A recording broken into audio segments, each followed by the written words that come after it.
Assalamualaikum and a very good afternoon, everybody. Thank you so much for being here. This is the Cool Mom Super Dad webinar, and it will last for about an hour. I'm so happy that each and every one of you are here to listen to me, and hopefully we will all get better at the end of this session, right? So I'm going to share my screen. This is the Cool Mom Super Dad, How to Become a Better Parent. And this is based on the first book that I wrote, Cool Mom Super Dad. And I would like to just tell you a personal story because I'm asked a lot. Everywhere I go, whenever I give parenting talks, people would ask, how on earth did you become a parenting author?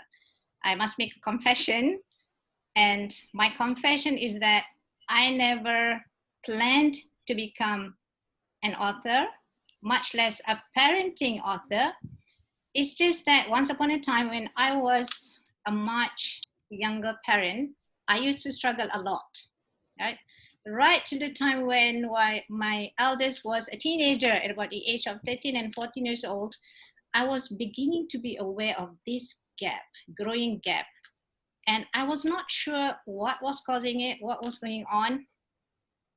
But I do realize that if I did not do anything, there is a possibility that we would be almost like strangers when he grew up. And when I'm like, I'm already a grandmother. So I decided to do my own research, and I began to discover something new, some new things. But what I was concerned at that time was that what I learned was that sometimes when you read books and you listen to this person, that person, sometimes what they share might be contradictory to one another. But one thing that kept popping up was this idea that you need to catch a child doing right. So I told myself that, okay, I'm going to try this and let's see what happens. So one morning, I came downstairs to the kitchen and I saw that the dirty dishes had been washed. So I assumed it was him, my eldest son, who was already a teenager, about 13, 14 years old, that had washed these dishes. So I called him down. I said, Along, Along. Along means the eldest, right? The eldest child. So he came down with this worried look on his face. And when he came down, the first thing he asked was, is there anything wrong, Umi? Ada apa, Umi? So I gave him a pat on his back. And I said, I just wanted to thank you. Can you imagine the reaction, the response on his face? He said,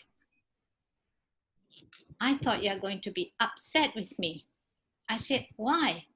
He said, well, I thought you are going to, I thought I did something wrong. So my friends, that was my first journey in parenting. I realized that I had been going through the wrong trajectory. And this is so common in parenting whereby, when you love your kids so much, sometimes you like to correct them a lot. This is wrong, that is wrong. And in the end, it confuses them and it makes them feel as though you don't take notice of the right things they're doing. And somehow it makes them feel unloved or less loved or less appreciated. Now, you already listened to my story. Can I ask, how many of you are familiar with this experience? Maybe you have already experienced it yourself, or maybe you have done it yourself, or you have observed somebody doing it, all right? So can you please write in the chat and share. Yes, if it's familiar, Y for yes, and N for no if you are not familiar with this experience.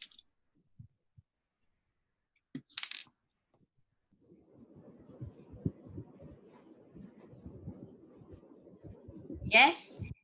Sarina says yes. Susan says yes. Ahmad Fakri says yes. Nur Hayati also yes. A lot of yes. So that is one of the issues actually when we are parenting. We love them so much and yet we might not be doing the right thing. Okay.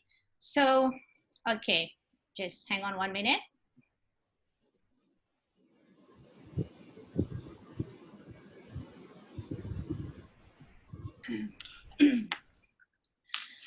So let me share with you. You see, one of the big things that children need, and this is a major thing, that it's not really in rocket science, but somehow it gets missed. You know, we miss it just like I missed it in the early days of my parenting. There are three things that children really, really need to feel appreciated. When I say need, let's distinguish between what is need and what is want. Want is something that they can get by without, maybe iPhone or things that they don't need, right? They can still survive. But food, water, and these three things that I'm going to share with you, they need. And first of all is gestures, words, and touch, right? Now, what are gestures? Gestures are, in Malay, we say is gerak-geri or air muka. You know, whether you're smiling, whether you look tensed, it's your facial and body features. Kids are very perceptive and they can feel it, they can sense it. They can sense whether you're upset with them, whether you are saying something that you really mean, whether you are sincere. That's one, gestures. And number two is touch. Touch. And the thing is, I take note that some of you are actually parents of teenagers.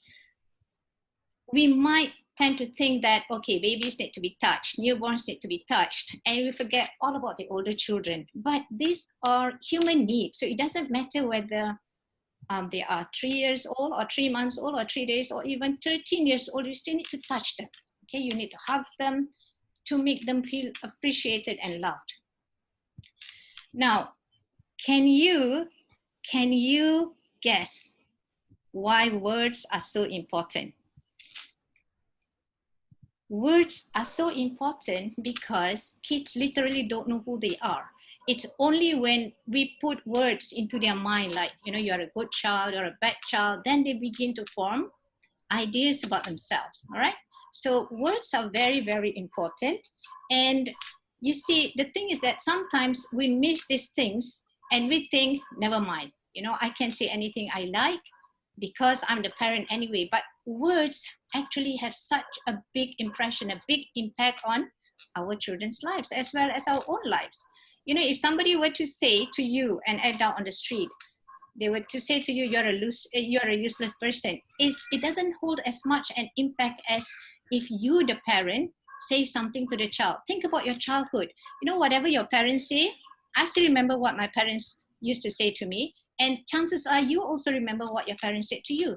So there you go. You know, words are very, very important. And not only that, words actually can make a difference to our parenting styles. All right. So let me introduce you to the 4 different styles of parenting based on the words that we use. One is passive, second is aggressive, third is manipulative, fourth is assertive. All right, let me find out if all of you are familiar with this, right? Can you type in the chat who are familiar with these parenting styles? Passive, aggressive, manipulative? Please type yes or Y if you're familiar, and N for no if you're not.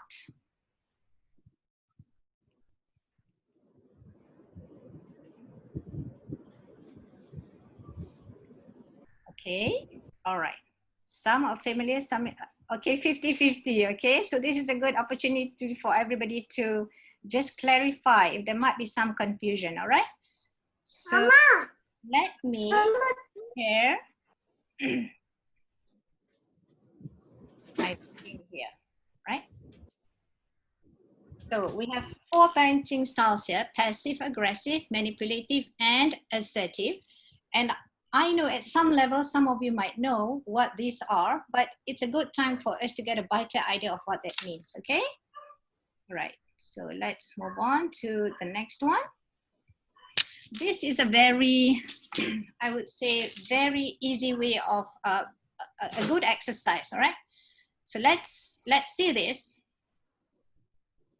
And before that, I know the first question you ask is what's the difference between all these four before we go to the exercise, all right? So passive means you let the child do whatever they want. There is no discipline, no structure. Basically, it's like 100% you just let the child does what they want, right? Very, very no holds barred, no rules in the house, no regulations. So that's passive. Now we have aggressive, right? Aggressive means you are very harsh to the child or to your children. Now, one word about aggressive, we often think that aggressive means physical aggression, but you know, you can be aggressive without saying, without even hitting your child in terms of your words. So words can be aggressive when you throw words that really hit your child's heart, words that leave such a negative impact, right? So that's called aggressive. And number three is manipulative. Manipulative means you manipulate the emotions of your child in a way that makes that child feels very guilty, very bad, that they don't deserve to be your child. So that is manipulative. And one typical way of a parent manipulating the child's emotions is when comparing that particular child with another child, perhaps in the family, perhaps with a cousin, perhaps with a neighbor, you know, comparing, oh, how come you cannot do this when that child can do that, when your abang, when your big brother can do this, do that at your, and such. So that's manipulative. And the fourth one is assertive. Assertive means you are firm when you need to. You have clear rules. So the kids know exactly, almost exactly what is expected of them. You have clear expectations of how you want them to behave, right? So there you go, passive, aggressive, manipulative, and assertive. Now, of course, what this means is that what we want is to be an assertive parent. Having said that, to be honest, nobody in this world, yeah, nobody on earth is a totally assertive parent. And sometimes there are times when you need to, you know, you need to be less assertive depending on you need to be a bit more gentler side. And by the way, assertive doesn't not mean that you are not gentle, okay? Assertive means you set clear regulations, yeah, clear expectations, like I mentioned before. Now, for those of you who have never heard of these terms, do not worry, right? Just remember that passive, aggressive, manipulative are the three parenting styles based on the words and the gestures that you use that are not productive, not effective, right? So to become a better parent, if you, as much as possible, try to be assertive as much as possible, okay? So let's move on to the next slide. Let's do this together. I would appreciate if anybody can try. Number one, I wish you had never been born. Anybody who wants to try this? You can just unmute yourself and shout the answer, or you can type in the chat. I wish you had never been born. Is this, first of all, is this good or bad? I wish I had never been born. Good or bad?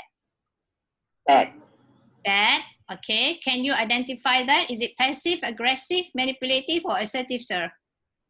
Aggressive. It has an element of aggression. It's also manipulative. It's more Manipulative. Yes, correct. It's manipulative because you make the child feel so guilty of being born. And this is really one of the worst things that a parent can say to a child. I wish you never been born. And sometimes, you know, we are so stressed with life's pressures and stresses, we might utter words that we don't mean. But for the child, it's like an imprint that is extremely difficult for them to deal with. All right, so be very careful with this kind of sentences. Okay, the next one, you stupid boy. Anybody would like to try this? Is this good or bad? Bad. Definitely bad. Yeah, we all agree, you stupid boy. And what style is this? Is it passive, aggressive, or manipulative? You stupid boy. Anybody can just shout out the answer. Unmute yourself. It's aggressive, Jamilah. Yes, it is aggressive. Very true. And number 3, I want you to be home by 6. Is this good or bad?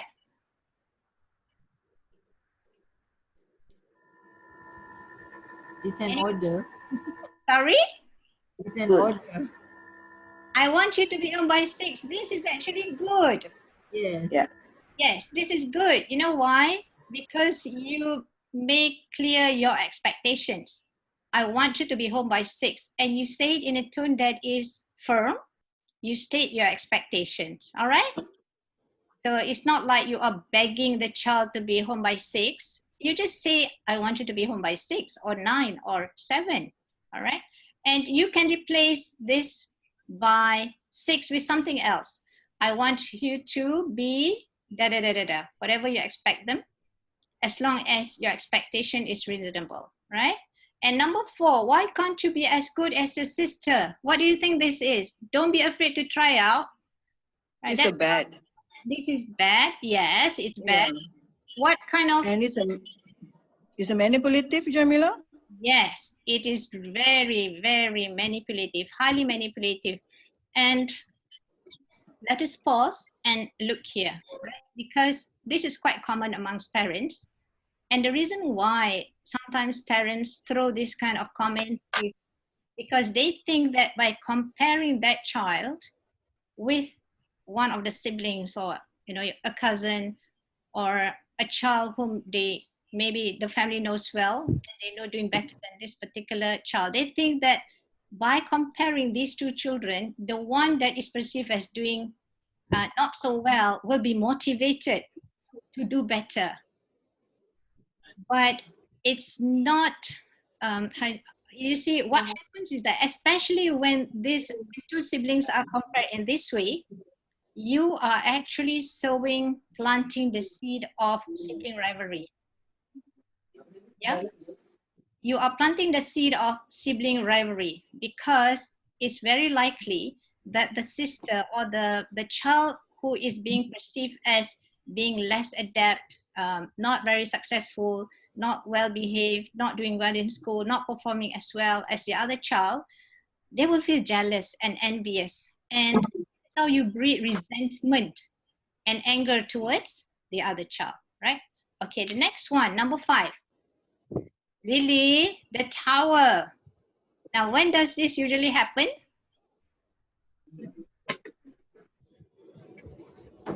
Can you guess? The pressure cooker time, the stress time, when everything is everywhere.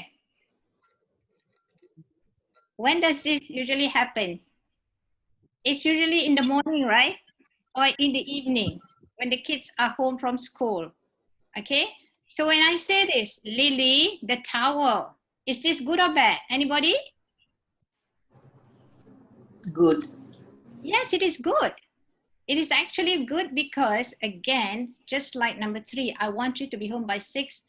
Here, the parent makes clear the expectations. Lily, the towel, right? That means I expect you not to put the damp towel on the bed or on the bathroom floor, or things that they should not be doing, right? So just describe, make a short description, and say it in a way, in a tone that you reserve for that when you need to discipline them. You don't have to shout at them actually, but they know, okay, mom or dad is saying this in such and such a tone, so now I have to do it, right?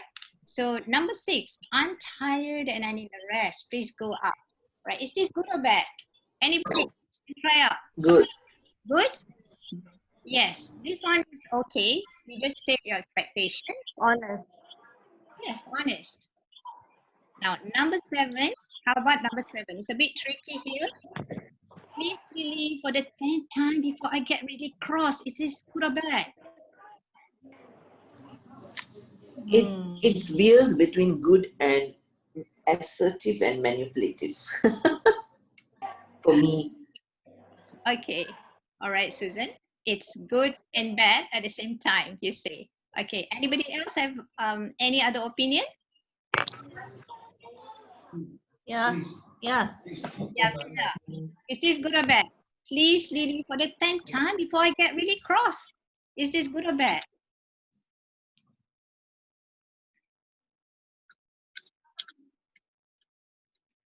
Actually, it depends, all right? It depends, because if you are telling a 2-year-old for the 10th time, well, a 2-year-old needs lots of reminders, okay? So this is okay. But if that child named Lily is already 10 years old, this is bad. Because when you talk about disciplining with words, by right, by the age by age 5, they would know what your expectations are. All right. Okay, so just one moment.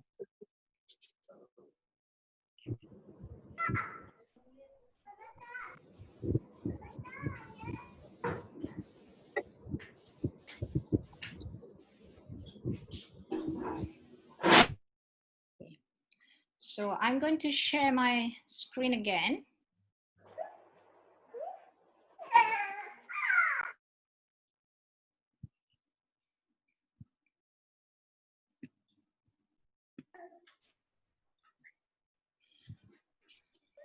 I have a quiz here. What is one benefit from being cool mom, super dad? Okay, I've already mentioned that a cool mom or super dad is one who focuses on the relationship, right? Because you see, when the child grows up, the older the child gets, your effectiveness and influence as a parent actually relates very closely to the kind of relationship that you have with the child. Okay, so, and before you answer this question, I want to share with you another story. And this is a real story. It did not happen to me. It happened to a couple, a husband and wife, who were generous enough to share their experience during a seminar, a parenting seminar that my husband and I handle. All right. So in this parenting seminar, and this is why I always pointed out at the beginning of every seminar that I have, it's not a one-way. It's not a one-way street. When we hold parenting seminars, usually we will also come back with something, with some gems, precious gems that we learn from the participants, and this was one of them. So of course, during the discussion session, the participants were sharing their personal experiences, and this mom and dad, mother and father of a teenager, yeah, shared their experience, and they said that they have a boy, a son, who was very, very smart. He did not have any problems when he was growing up.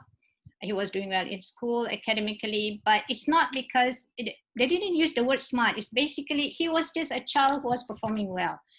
But then when he started secondary 4, and we all know the jump between secondary 3 to secondary 4, he started having real problems, with physics, with math, with the sciences, and he started failing.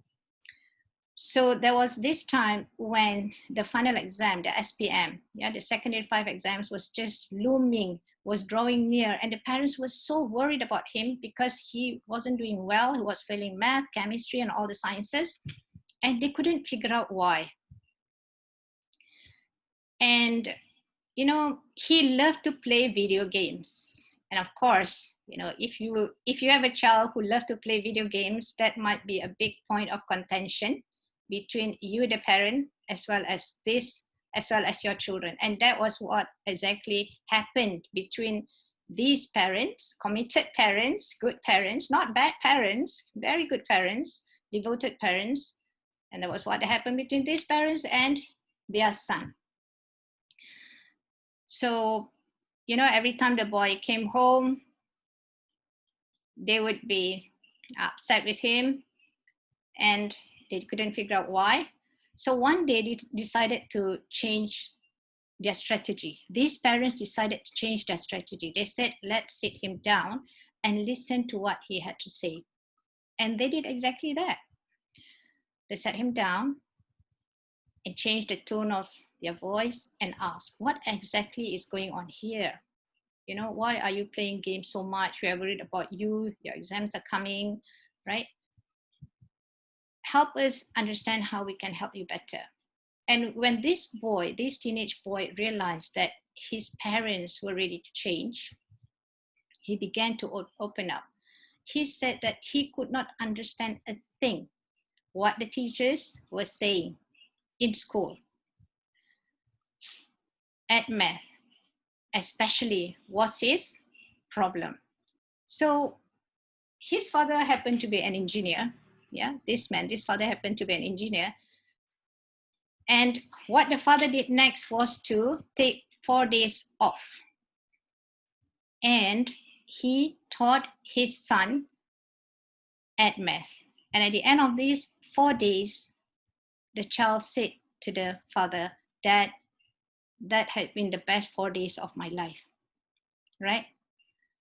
So what happened here? What happened was that, you see, for the child, and this was in his own words, he said that every time he came back from school, kena marah, you know, every time. The parents did not try to understand him, and he loved playing video games because he felt powerful whenever he played video games. You know, the video games, right? They would upgrade you to a different level, and level 2, level 3, level 4. And it was a distraction for him. And he couldn't do anything, you know, because when he was in school, he was always scolded by the teacher, come back home, scolded by the mother, by the father.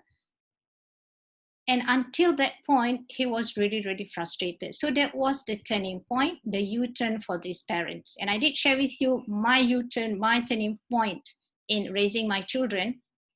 So I would say that the greatest benefit when you become a cool mom super dad, when you focus on the relationship, is that you understand them better, they understand you better, and you experience a different trajectory.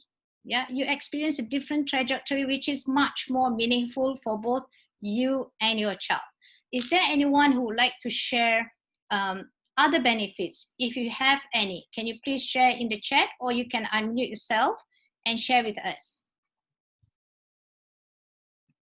Anybody wants to share? Yes. Anybody? Anybody would like to share?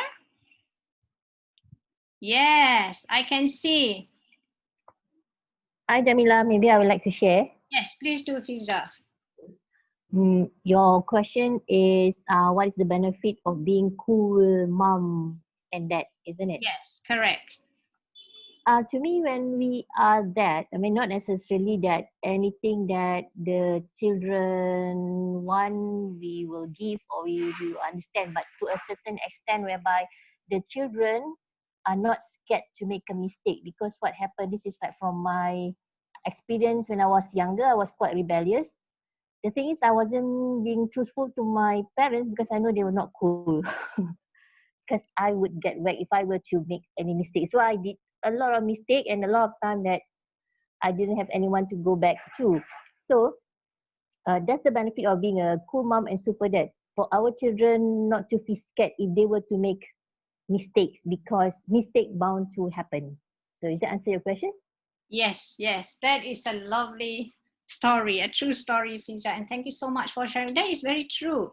Because the thing is that sometimes we have to discipline them. That is very true. But it's how you discipline them. And somehow we have to make it clear to the children. At the end of the day, you know, you want them to be honest.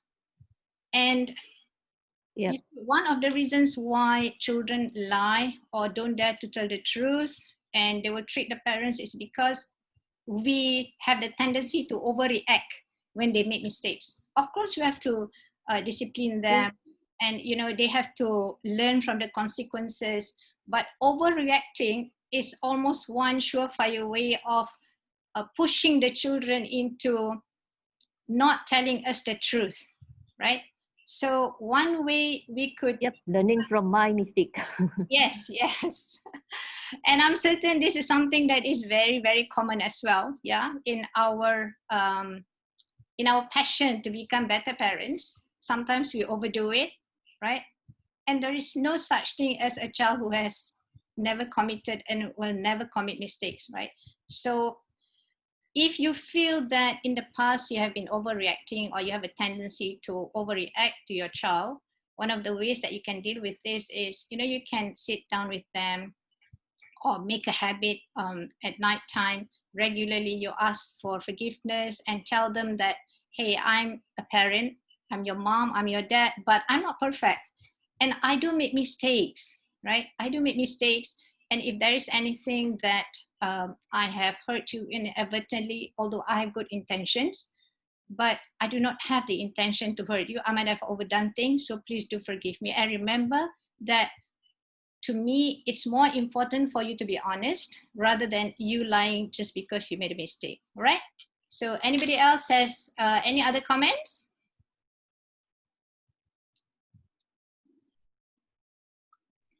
Okay, let me check the chat. Okay. Yes, back to the benefits. Openness of communication, say Susan. Thank you, Susan. Harmony in the house, also from Susan. Sorry, I have to leave. Okay, Aljo, thank you so much for joining us, right? So let's move on now.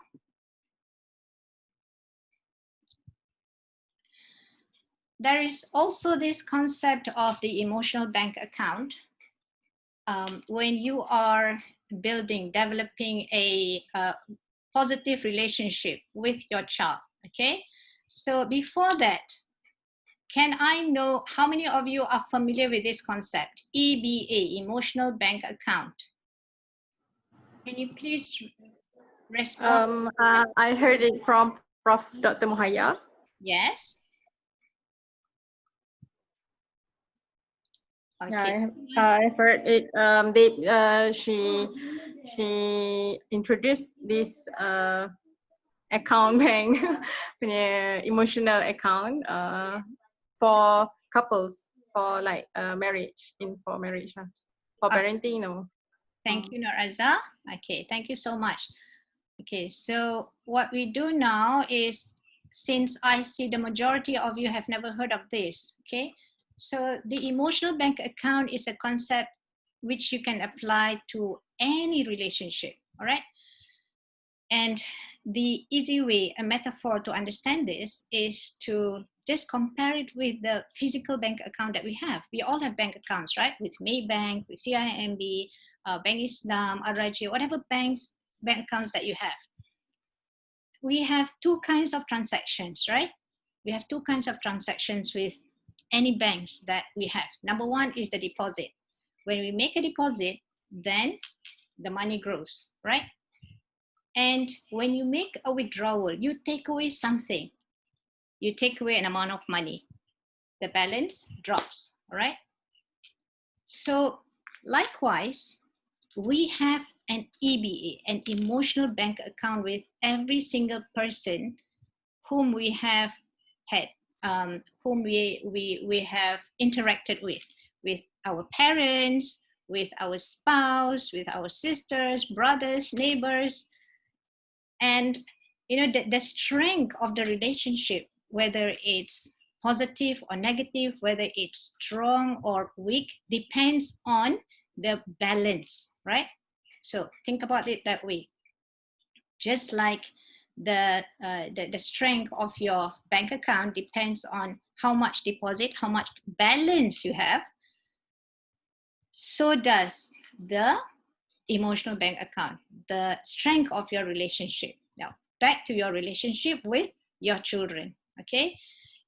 If you have made a lot of deposits, things that make them feel good, happy, then there will be a lot of balance, right?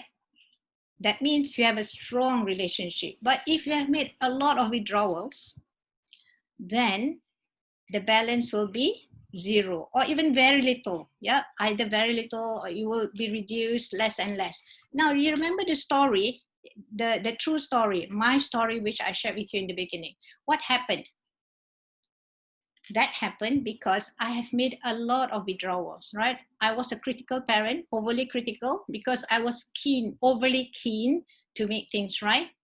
But I did not make deposits. Instead of catching the child doing something right, I like to make withdrawals, thinking that I was trying so hard. And again, this is one of the blind spots of a lot of parents. You know, we are so keen to do it right. Sometimes we forget that children, how they work is reverse psychology. When you give attention to the wrong things and you don't pay attention to the right things, they are even more motivated to do the wrong things. Think about it again. It's reverse psychology, actually. But when you catch them doing something right, and you sit down and try to see how can I make things better, they will respond to you in surprising ways. And in fact, you know, over the course of 6-7 months, you can see how they change. All right. In fact, you remember the story I told you just now with that boy who actually was failing. What happened to him was that after that 4 days, he really made a U-turn, and later he went to university and he became a Dean's List student. Can you imagine that? A child who was failing, and we are just talking about academic performance. But really, guys, you know, when you pay attention to the quality of the relationship, it's not just in terms of academic performance. You will experience a whole new thing with your children. All right. And it's not just with your children, to be honest. If you work on the relationship, on the EPA between you and your spouse, for instance, you and your mom, this is something that you can apply anywhere and everywhere. All right. Is that clear? Now, let me check again if anybody has any questions. Please type yes if you are clear, and N for no if you're not clear, if you need further explanation from me. I have a question. Yes. What if our son, 9 years old son, is like a very sensitive, has very sensitive emotions. Like if we comment something, we didn't scold him, but we just like comment it.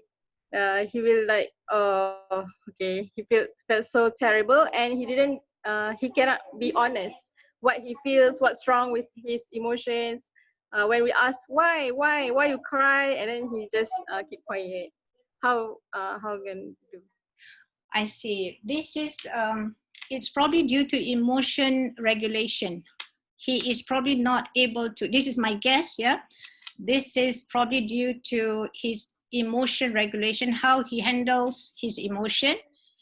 And it might help if one of these days, when he is not feeling tired, when he is fresh in the morning, for instance, try to find a time when you, the parent, are also feeling fresh, as well as the child is feeling fresh, where you can actually sit down and just have a little chit chat, have a little chit chat to find out what is going on there.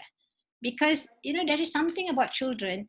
I have to tell you this, I have to share with you, this is so important.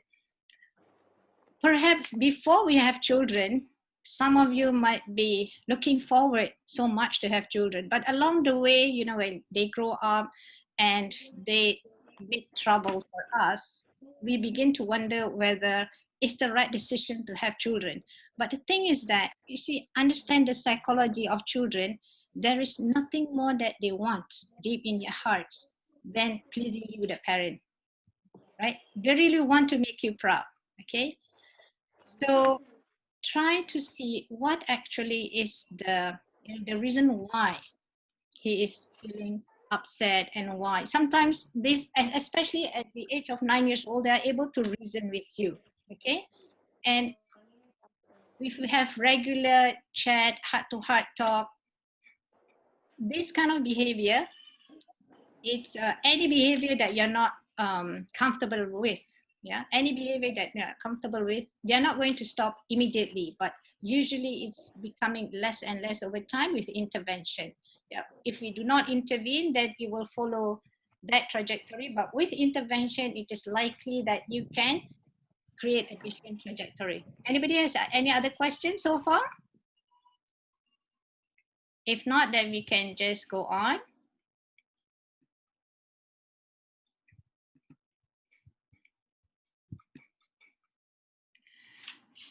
Yeah.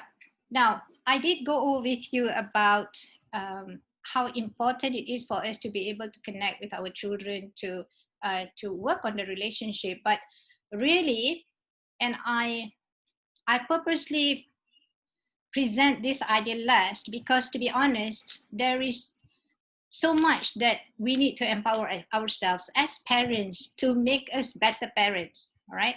But what I have shared with you is actually the most important. But if you are asking about the overview, there are 4 critical things that you need to know. Number 1 is your value system. Now, what do I mean by value system?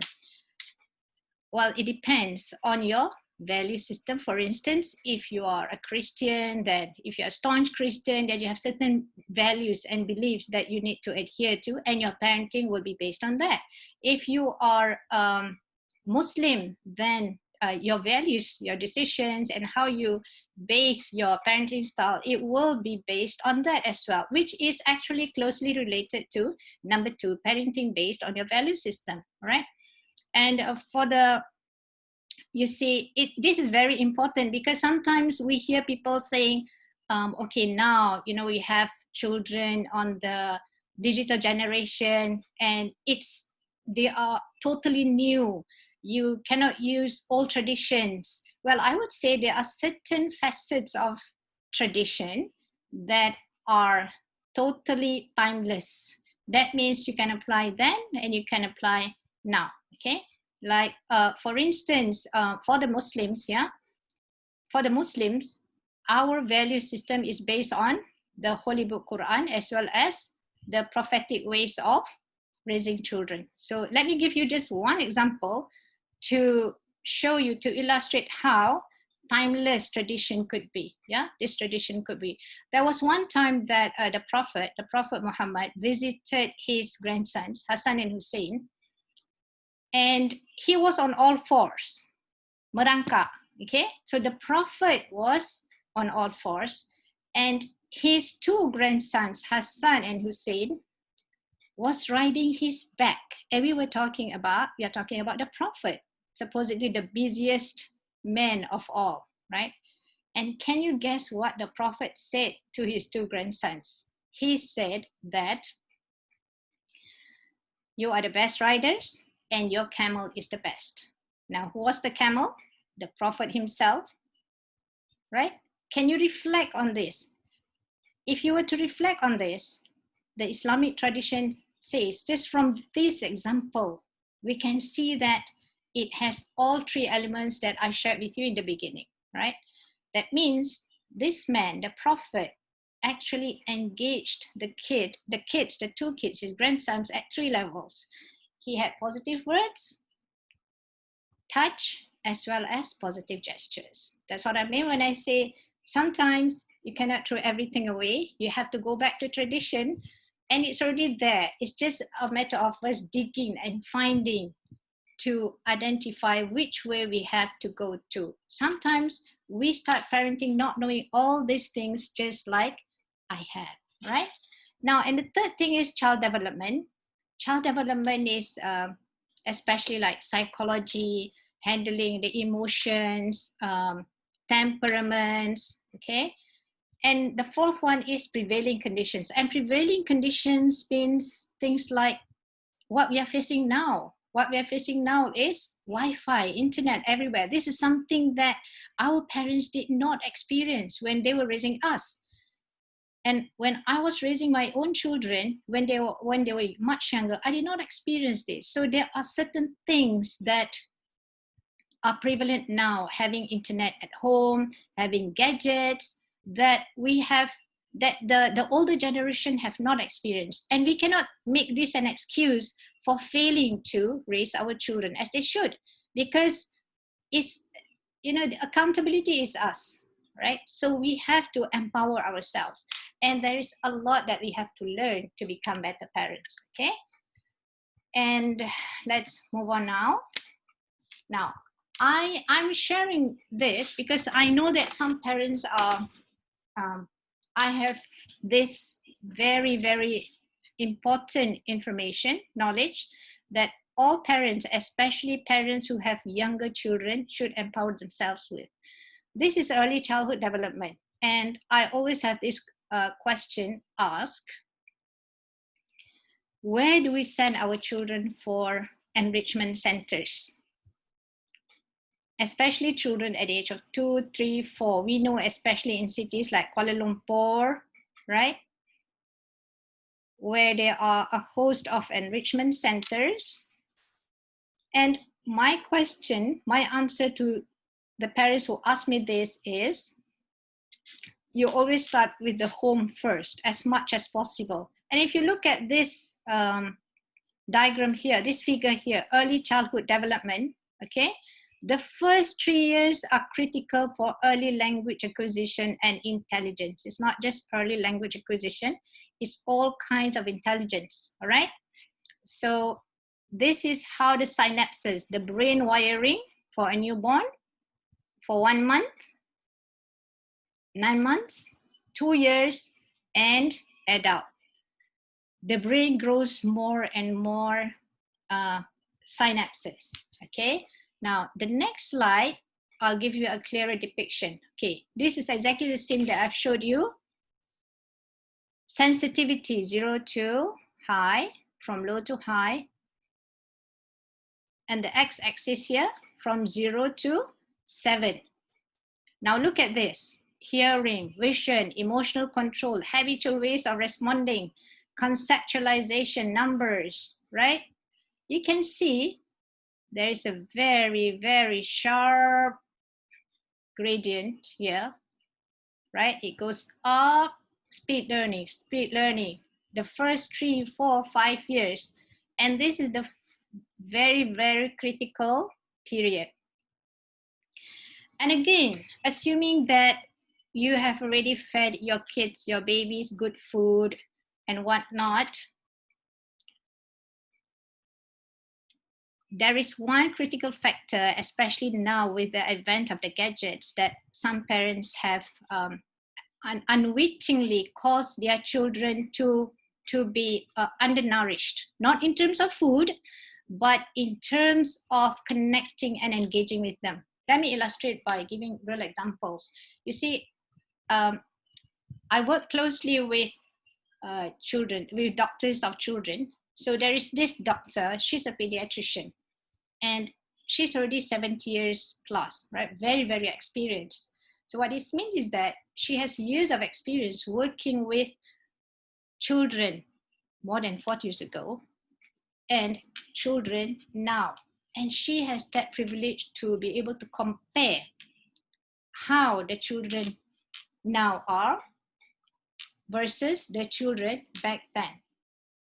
So she told me that one of an emerging problem is that there are children who are already the age of 4, about 3 or 4 years old, when they should be talking a lot.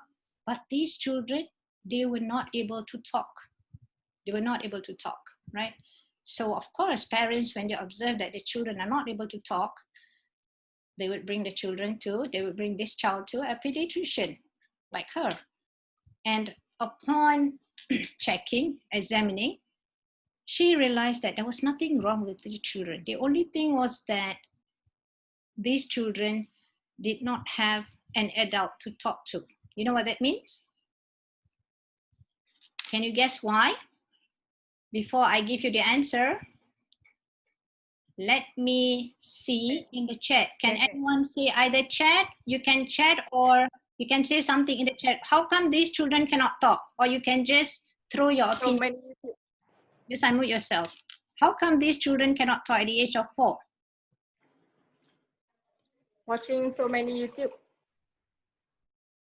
Watching YouTube, okay. Not much communication with parents. That's what Jayasri says. Anybody else have any opinions? Any ideas? Communication breakdown. Okay, anybody else? I'll wait a minute more because this is a very important story that needs to be told. Too much baby talk being done by parents. So this is a very interesting. Thank you, Fija. Too much baby talk possible, or they're simply not able to talk in their tone. Okay. Shehnazir Kamarudin. Okay. Thank you, Shehnazir. Thank you, Fija. Okay.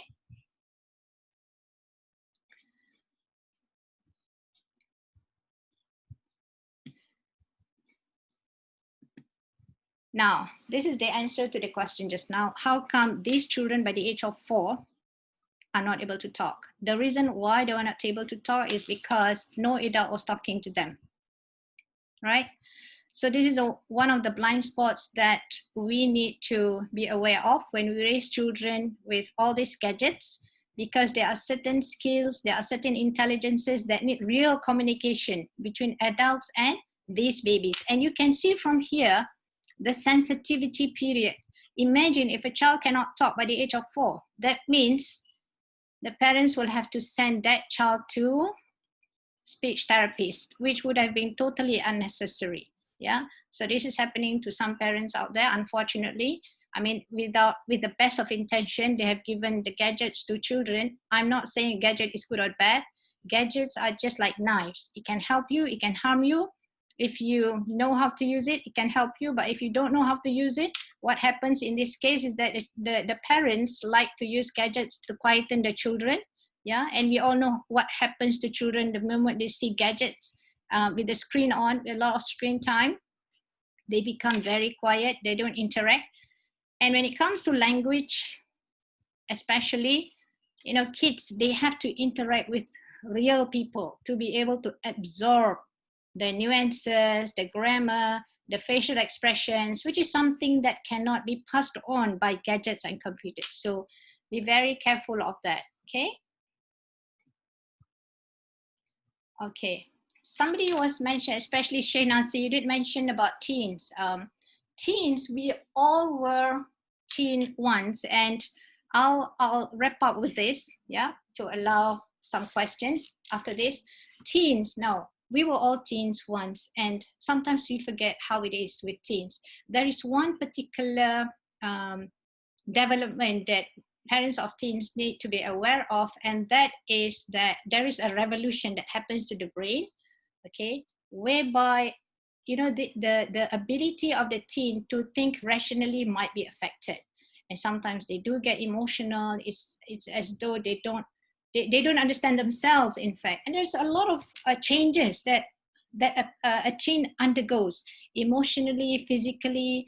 They are becoming either a man or a woman, and for a teen, they themselves are confused at times. Why am I having these changes? So it is a good idea to actually sit them down and to explain to them, if you are able, or if you are concerned about the changes that your teens can go through, it's also a good idea to, you know, you can work it out with your child's school, with the teachers, to actually see your child and his friends together to understand the changes they are going through. Yeah, the physical and growth spurt, the search for identity, why suddenly the mood swing, why do they become impulsive, and do you have greater interest towards opposite gender, for instance, which falls under reproduction. Yeah, but the thing is that I have to say, one of the common misconception amongst parents is that we tend to think,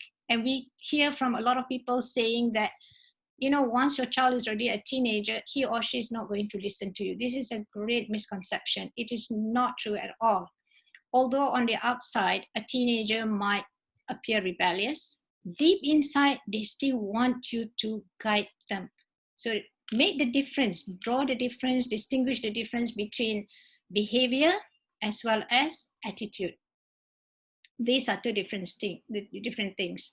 In fact, there have been studies that supported this fact that on the outside, your teenager might appear as though he or she doesn't want you to advise them, to guide them, all right? But actually, they want to be guided. That's one. What you can also do is that, try to, you know, you can try to date them. For instance, yeah, if you're a father, if you're a mother, and you find it difficult to get along with your son or daughter, take them out to their favorite restaurant. This is something that my husband as well has done, because we have got 5 sons actually and 1 daughter. And I do it with my daughter also, because we also had our own issues when we're raising our children as teenagers. You know, you make them feel special, and that you make them feel like they are good people. You are going to grow up to become a good person. You see, no child actually wants to disappoint his or her parent, father or mother. But sometimes maybe this expectation is not clearly communicated, or there might be a communication breakdown between parent and child. So it would be good to just, don't talk about their shortcomings, but focus on, yes, I know you can do this, I'm proud of you. Sometimes our kids just need to hear that. All right, so bear that in mind with the teenagers. And now I'm going to stop share. So I would like to ask if anybody has any questions so far. Any questions? You can just throw it in the chat. Let me answer them.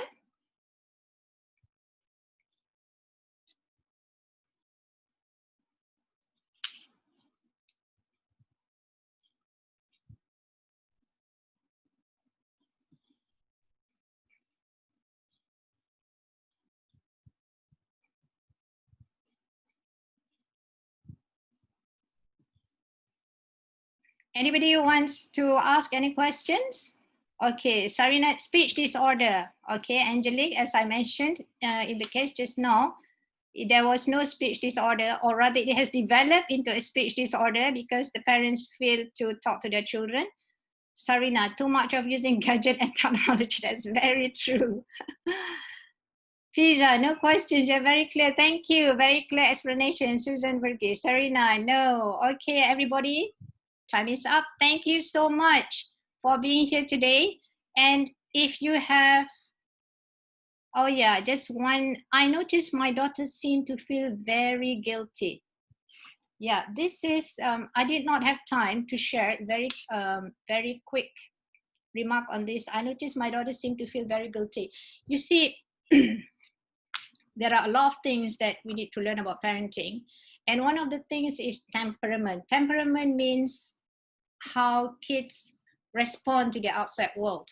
Some people, some kids, they are extroverts, some are introverts, and some are sensitive. It's quite likely that your daughter is extra sensitive, yeah? Highly sensitive person, which is not a bad thing. That's not a bad thing, all right? Not a bad thing at all.